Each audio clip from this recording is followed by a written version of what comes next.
Échaudés par les tumultes politiques qui ont suivi la révolution orange il y a 10 ans et bouleversés par la mort de leurs concitoyens, les Ukrainiens ne veulent pas qu'on leur vole cette révolution-là.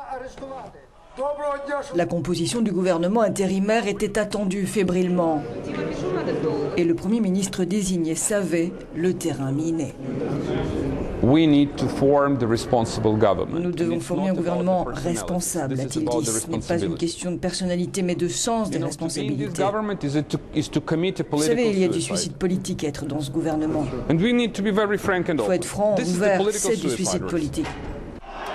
Lucide sans doute, à défaut d'être charismatique, Arseniy Yatsenyuk sait que la tâche qui l'attend est immense, que les décisions qui seront prises dans les prochains jours et prochaines semaines seront très impopulaires et que son rôle maintenant, au regard de son avenir politique, est très risqué. Mais Arseniy Yatsenyuk a l'habitude de l'ombre. Qui sait s'il a de plus vastes ambitions? Au début de la révolte, il émerge parmi les nouvelles figures de l'opposition, presque par défaut, en l'absence de l'égérie du parti qu'il dirige, Yulia Tymoshenko. Mais c'est habilement qu'il surfe sur sa popularité à elle. Ce jeune technocrate pro-occidental ne rattrape pas le train de la révolution orange.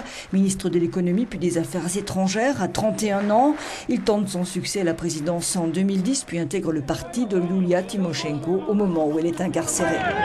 Un timing qui lui permet de se retrouver aux avant-postes de la contestation aux côtés de Vitali Klitschko et d'Oleg Tiagnibok, trois personnalités bien différentes.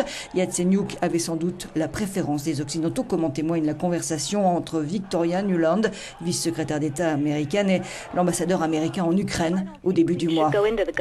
Je ne vois pas Klitschko au gouvernement, ce n'est pas une bonne idée.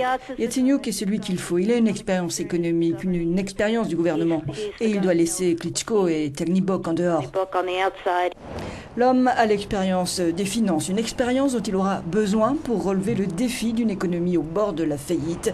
Difficile travail d'équilibriste qui l'attend, tant sur le plan économique que national, dans un pays profondément divisé.